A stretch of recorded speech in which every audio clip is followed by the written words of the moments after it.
ya dia tetap seperti ini dengan masyarakatnya, dia baik, lantas dia berkomunikasi dengan masyarakatnya baik, lantas dia tidak pernah bikin keributan, dia selalu mengharapkan semua bisa hidup di mana saja, seperti filosofi Minang, di mana bumi dipijak, di situ langit dijunjung.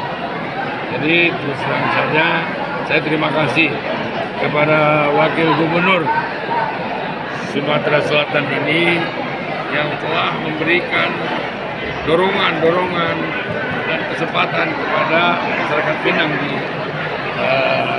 Sumatera Selatan ini. Also, ini kan Minang kan gerakan ekonomi, sementara saat ini terakhir belakangan ekonominya sedang agak bergejolak, terutama beberapa banyak yang agak naik. Gimana menurut Pak Oso sebagai ketua? Kalau itu kan seluruh dunia juga, itu kan mengalami krisis ekonomi, bukan hanya Indonesia.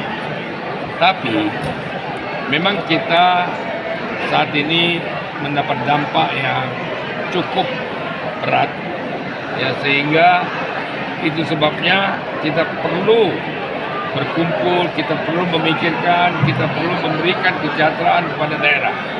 Itu sebabnya daerah harus berperan.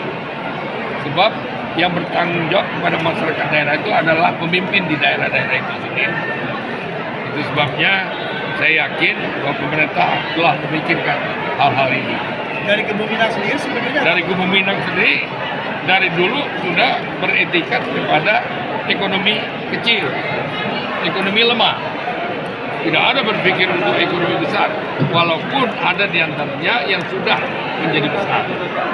Tapi itu sebabnya saya mengharapkan dimanapun masyarakat Minang itu berada, insya Allah dia akan bisa beradaptasi tentang situasi ekonomi itu sendiri.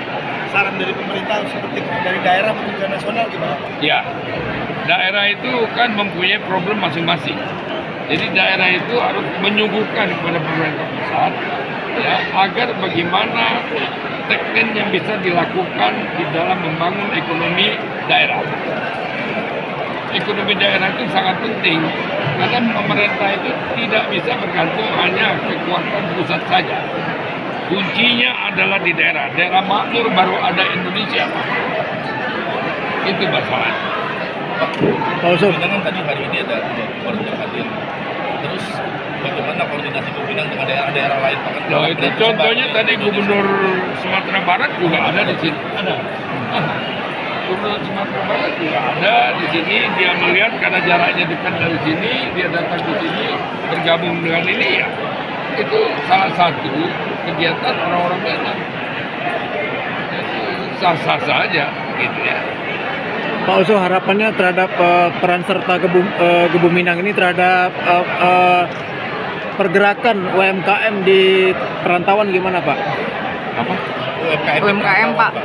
Kolaborasi antara Kubu Minang dan UMKM di Palembang terutama. Itu sangat membutuhkan sekali dukungan-dukungan dari tingkat atas sampai ke bawah.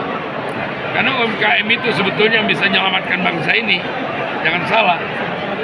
Ya, belum tentu pengusaha-pengusaha besar itu bisa menolong, belum tentu. Tapi UMKM kalau hidup pasti semuanya akan hidup. Pak, tapi ada sosialisasi nggak sih Pak kepada teman-teman UMKM gitu Pak di tengah ekonomi yang sedang seperti ini? Ya, sedang kita lihat, sedang kita perhatikan sampai di mana tingkat kepemerhatian terhadap UMKM itu. Ini ada pemerintah mengetok impor di beras. Menurut Kubu Minang sendiri perannya gimana Pak kalau stop impor? Menaikkan taraf sendiri di dalam negeri?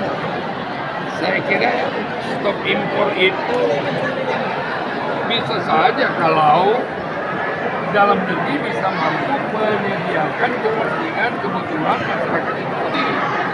Tapi kalau nanti ternyata nggak bisa, ya susah. Ya. Gitu. Jadi harus ada seimbang mungkin Pak? Keseimbangan harus ada. Kita ini kan sudah negara internasional, jadi nggak mungkin kita melepaskan internasional. Kepentingan internasional, kepentingan kita, kepentingan internasional. Itu. Kita kalau nggak ekspor, dari mana income kita? Kita kalau nggak impor, belum tentu dia mau impor. impor barang kita. Nah itu udah ya. Oke. Makasih Pak. Terima kasih Pak Oso.